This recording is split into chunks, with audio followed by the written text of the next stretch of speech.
नमस्कार, मी प्रतिभा. आज आपण सप्तशृंगी किचनमध्ये कैरीचे पन्ह बनवणार आहोत.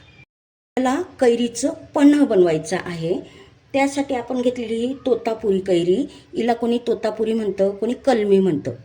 ही कैरीला आंबटपणा कमी असतो आणि ह्या गावरान कैरीला आंबटपणा जास्त असतो. आपण ह्या कमी आंबट कैरींचं पन्ह बनवणार आहोत.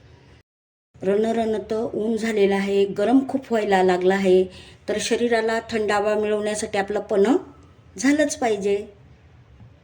आता पन्ह करण्यासाठी प्रथम ह्या कैऱ्या पाण्यात स्वच्छ धुवून घ्यायच्या आहेत. बुडत्या पाण्यात आपल्याला कैरी अर्धा तास ठेवायची आहे, म्हणजे ह्या कैरीचा चीक निघून जाईल आणि कैरीची उष्णता पण निघून जाईल. अर्धा तास आपण कैरी पाण्यात ठेवूया. कैरी आपली अर्धा तास पाण्यात भिजली, चीक निघून गेला आणि उष्णताही निघून गेली असेल. आता त्याच्यातली कैऱ्या स्वच्छ धुवून सुती कापडाने पुसून घेतलेल्या आहेत. आता कैरी या पद्धतीने अशी कापून घ्यायची आहे. आता त्याची साल काढून घ्यायची. पद्धतीने आपण आता सर्व कैऱ्यांची साल काढून घेऊया. पद्धतीने आपण कैरीची साल काढून घेतलेली आहे. या सालीपासून तुम्ही छानपैकी चटणी बनवू शकता. आता ह्या कैरी कापू शकतात. तुम्ही कापून घेतल्या तरी चालतील, नाहीतर असे कट मारले तरी चालतील. मी असे कट मारून घेणार. या पद्धतीने कट मारून घेतलं ना तर कैरी लवकर शिजणार. या पद्धतीने आपण कट मारून घेतलेले आहेत, किंवा कापून पीस करून घेतले तरी चालतील. त्याच्या तळाशी आपण पाणी टाकलेलं आहे. रिंग ठेवून घेतलेली अशी, हे उंचवटा असलेली ठेवली आहे मी रिंग. आता आपण ह्या 4 कैऱ्या किसून घेतलेल्या होत्या त्या ठेवायच्या.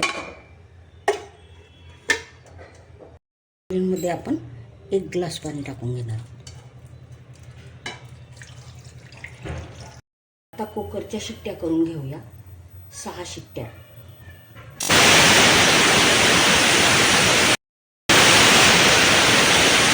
या पद्धतीने आपल्याला आता 6 शिट्ट्या करून घ्यायच्या आहेत. कुकरच्या 6 शिट्ट्या झालेल्या आहेत आपल्या. कुकर गार होईपर्यंत आपण हा गूळ किसून घेऊया. गूळ किसून घेतल्यावर कैरीच्या गरामध्ये लवकर गूळ विरघळतो.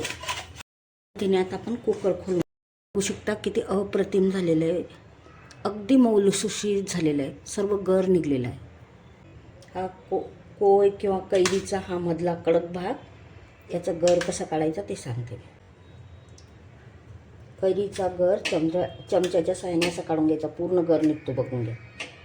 गर आपण चाळणीने गाळून घेणार आहोत. मिक्सरमध्ये फिरवला तरी चालतो, पण चवीत नक्की फरक जाणवेल तुम्हाला. तुम्ही गाळून बघितला तर चव खूप छान लागेल. गर आता गाळणीने गाळून घेणार आहे. हा गर गाळून घेतल्यास चव खूप छान येते.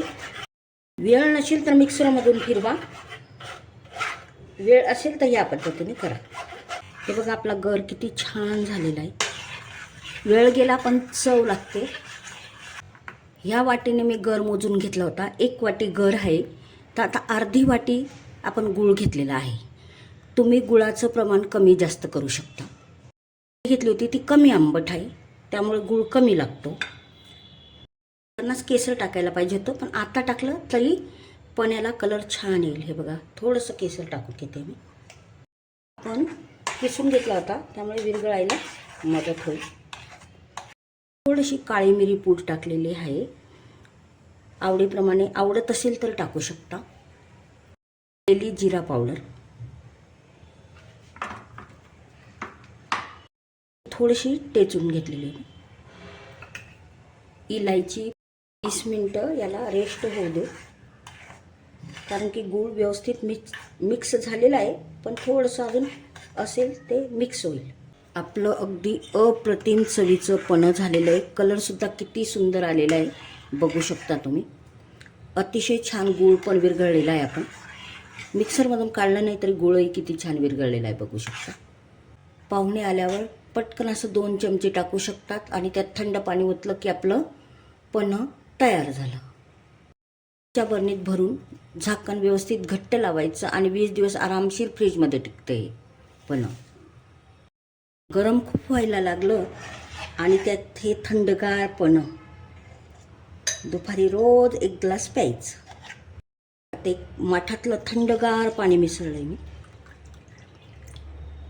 अतिशय छान आपलं थंडगारपणं तयार झालेलं आहे, बघू शकता.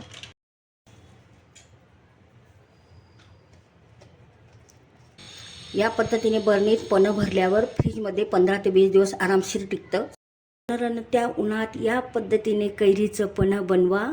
15 ते 20 दिवस टिकेल.